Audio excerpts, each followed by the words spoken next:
তাহলে সর্বক্ষেত্রে শিরিকের প্রচলন রয়েছে।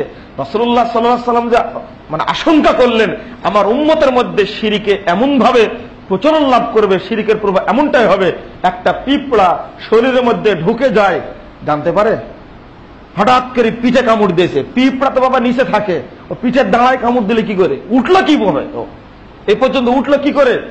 ঠিক অনুরূপ ভাবে শিরিক আমাদের মধ্যে ঢুকে ছোট শিরিক করতে করতে শিরিকে আকবার হয়ে যাচ্ছে, আর শিরিকে আকবার যখনই হয়ে যায় তখন ঈমান আমল সমেরই নষ্ট হয়ে যায়, এটা খেয়াল করি না। এখন যে প্রসঙ্গটা খুব, যেখান থেকে শিরিকের উৎপাদন কেন্দ্র, আপনি আজকে দেখেন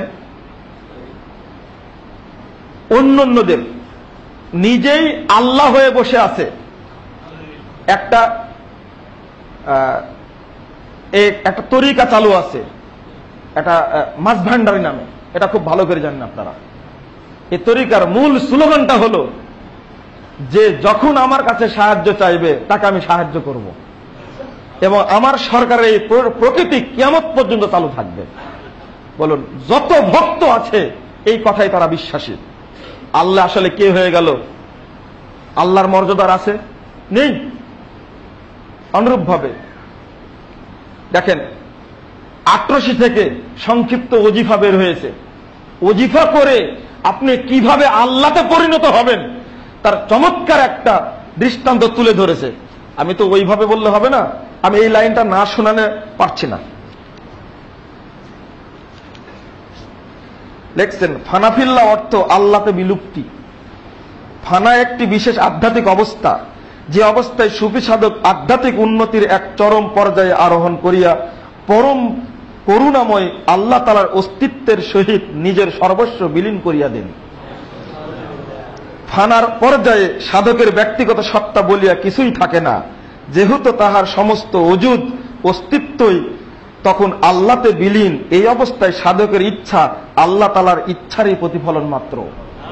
সংক্ষিপ্ত ওজিফা 9 পৃষ্ঠা। এই কথা যদি লিখতে পারেন তাহলে ভক্তদের আজকে কি অবস্থা? সবাই আল্লাহ হয়ে গেছে। এটাই শিরিকের বীজ ছড়ানো হয়েছে।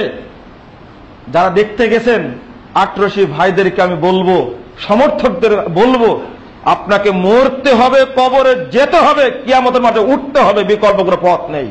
অতএব আপনার আকীদাকে সংশোধন করুন। আমি আপনাকে ঠগানোর জন্য, আপনার উপরে বিজয়ী হওয়ার জন্য লিখিনি, আপনার ঈমানকে রক্ষা করার জন্য চেষ্টা করেছি, অন্য কোনো উদ্দেশ্য নেই। আমি আরো আশ্চর্য হই কিভাবে লিখলেন চরমনার পীর সাহেব আশেক মাসুদ বা ইশকে ইলাহি। যারা ভক্ত অনুরক্ত আছেন তাদের উদ্দেশ্যে বলছি, আপনি আরেকবার ভাবুন কিভাবে এটা লিখতে পারেন যে মানসুর হাল্লাজকে 309 হিজরিতে তাকে শুধু আল্লাহ দাবি করার কারণে ফাঁসিতে ঝুলিয়ে হত্যা করা হয়। সেই সময়ে সেই মানসুর হাল্লাজ কি কোনো ব্যক্তির আদর্শ হতে পারে? হওয়ার প্রশ্ন আসে না।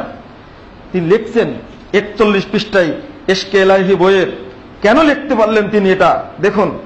মানসুর হাল্লাজ বলছেন, ফানাফিল্লাহ হয়ে গেছে, ওগো আমার মাসুক মাওলা, আমি আপন কুদরতি নজরে, আপনি আপন কুদরতি নজরে আমার দিকে চাহিয়া দেখুন।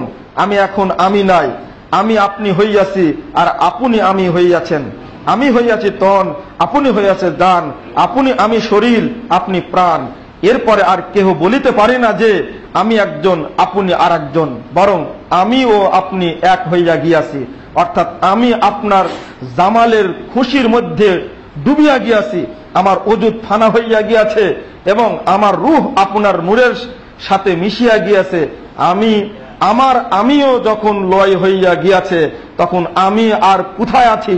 আমি নাই, আপনি ছিলেন, আপনি আছেন, আপনি থাকিবেন, আমি তো আপনি, আমিও আপনি, আমি বলি তার কিছু নাই। কেন শেখানো হচ্ছে এগুলো? কে পড়ে এই বই? কোথায় আপনি খুঁজে পাবেন? যত বই সংগ্রহ করতে হয়েছে খুঁজে খুঁজে হিসাব করা যাবে না। যেগুলো বললাম কোনো সমস্যা নাই, সুপ্রিম কোর্টে আমার নামে মামলা করেন, লিখিত বই নিয়ে জবাব দেব জাতির সামনে ইনশাআল্লাহ, তাতে আমার কোনো দায় আসে না। তবে আপনাকে বুঝাতে চেয়েছি কেউ পড়ে না। মানুষকে কিভাবে প্রতারণার জালে আবদ্ধ করা হয়েছে, এটা বললাম একটা, চরমোনায় আটরশি। এবার শোনেন সারসিনার ঘটনা। আমি অত বলতে পারবো না, অত বললে সময় যাবে। আহমদুল্লাহ মানে সারসিনার পীর সাহেবের বইয়ে একটি জীবন একটি আদর্শ, এই বইয়ের 439 পৃষ্ঠা এবং 40 পৃষ্ঠা একটা ঘটনা লিখছেন। দেখেন মানুষকে কিভাবে মানে ধোঁকা দেওয়া হয়, কেউ জানে না মূল নিদর্শনটা কোন জায়গায়। হজ করতে গেছেন একজন, লিখছেন উনি বইয়ের মধ্যে, হজ করে পাসপোর্ট হারিয়ে ফেলেছেন। এবার কি করবেন? কাবা ঘরের খাদেমকে গিয়ে বলছেন আমার তো পাসপোর্ট হারিয়ে গেছে, যাবো কোথায়? বলছে একজন লোক এখানে আছেন, রাত 3টার দিকে আসবেন, ওনার সাথে অনেক ধরনের লোক থাকে, গেটে দাঁড়িয়ে থাকেন, তাকে আপনি বলবেন। ঠিক আছে, গেটে দাঁড়িয়ে আছেন। যখন পীর সাহেব বেরিয়ে গেলেন কাবা ঘরের গেট থেকে, গিয়ে বলছেন যে হুজুর আমার পাসপোর্ট সব হারিয়ে গেছে, এখন তো দেশে যাওয়ার কোনো উপায় নাই, কি করব? তখন তিনি বললেন তুমি ওই দিকে ঘুরো, আমার দিকে না, ওই দিকে ঘুরে আমাকে পিঠ দেখাও, আমি তোমার পিঠে হাত দিয়ে থাকবো, তো চোখ বুজে থাকবে। যখন তুমি মনে করবে পিঠে হাত নেই, তখন তুমি চোখ খুলবে, তার আগে তুমি চোখ খোলো না। তখন ভক্ত এবার বলছেন আমি চোখ বন্ধ করে থাকলাম, যখন হাতটা নেমে গেল বলে ভাবলাম, তখন চোখ খুললাম, আমি চোখ খুলেই দেখছি বাইতুল মুকাররমের গেটে দাঁড়িয়ে আছে। দেখেন উল্লেখ করা আছে। ভক্ত বলছেন এভাবেই সুন্দরবনে কাঠ কাটতে গেছে, একজন বাঘ এসে আক্রমণ করেছে, ধরে ফেলবে, তখন তিনি বলছে আল্লাহ পীর সাহেবের ওসিলায় আমাকে তুমি এই বাঘের আক্রমণ থেকে রক্ষা করো। বলা মাত্রই বাঘের সামনে একটা কেতলি উঠতে থাকলো নামতে থাকলো, উঠতে থাকলো নামতে থাকলো, বাঘ ভয়ে পালিয়ে গেল। তখন এবার কি হলো? হুজুরের কাছে উপস্থিত হলো, চলে গেলেন। ওই আগের ঘটনায় যেটা পীর সাহেব নেসারাবাদী পীর সাহেব চলে গেছেন এবার লালমনিরহাট, ওই লোকটি লালমনিরহাট যেটা মানে এক নিমিষে এক মুহূর্তের মধ্যে কাবা থেকে বাইতুল মুকাররম চলে এসেছে, চলে গেছেন। ওইটা পীর সাহেব ওই এলাকায় গেছেন, তো বক্তব্য দিচ্ছেন। তখন ওই ভক্ত যে এই তো সেই লোক, যে লোক আমাকে মক্কা থেকে এক মুহূর্তের মধ্যে বাংলাদেশে নিয়ে আসছে। তো হুজুরকে গিয়ে বলতে, হুজুর আপনি তো সেই মানুষ। যে বাবা এই কথা এখন বলো না, যতদিন বেঁচে থাকবো কারো কাছে প্রকাশ করো না, মরার পরে প্রকাশ করো, এটাও লেখা আছে ওর মধ্যে। আর যে কেতলির কথা পরের দিন গেছে হুজুরের দরবারে, যাওয়ার পরে পীর সাহেবকে বলছে যে আপনার দোহাই দেওয়ার কারণে আল্লাহ আমাকে বাঘের আক্রমণ থেকে বাঁচিয়েছেন। তখন কি হলো? আশ্চর্য, পার্শ্বে ওই কেতলিটা রাখা আছে, ভক্ত দেখতে পেয়েছেন কেতলি, হুজুর এই কেতলি কালকে আমাকে বাঁচাইছে। বইয়ের মধ্যে লিখছেন নেসারউদ্দিন একটি আদর্শ একটি জীবন, 439 পৃষ্ঠা খুলুন। আমি এগুলো বলতাম না, মানুষকে এই প্রতারণার জালে আবদ্ধ করে এইগুলো ঘটনা সবগুলো মিথ্যা ঘটনা, ডাহা মিথ্যা। কেউ যদি একটা ঘটনা সত্য মনে করে ওর ইমানই থাকবে না, প্রশ্ন আসে না। ইচ্ছা করে এগুলো করা যায় না বন্ধুরা আমার। এখন আপনি এই উৎপাদন কেন্দ্রগুলো যেগুলো রয়েছে দেশে, এই উৎপাদন কেন্দ্রগুলোতে আলহামদুলিল্লাহ অনেক ভাই যাকে আল্লাহ হেদায়েত দান করবেন, ইচ্ছা বক্তব্য শুনে লিখনি পড়ার মাধ্যমে তারা ফিরে আসছে, তারা আরামে নেয়। 18 পীরের একজন খাদেম আব্দুস সামাদ, নাম বলেই দিলাম নামটি, পাশে একটা মসজিদও তৈরি হয়েছে, তারা মসজিদ তৈরি করেছেন আলহামদুলিল্লাহ। তারা এতটাই খুশি হয়েছেন যে আমরা হেদায়েতের আলোটা পেয়েছি, আল্লাহ রহমতে, আল্লাহ যে আমাদেরকে দান করেছেন।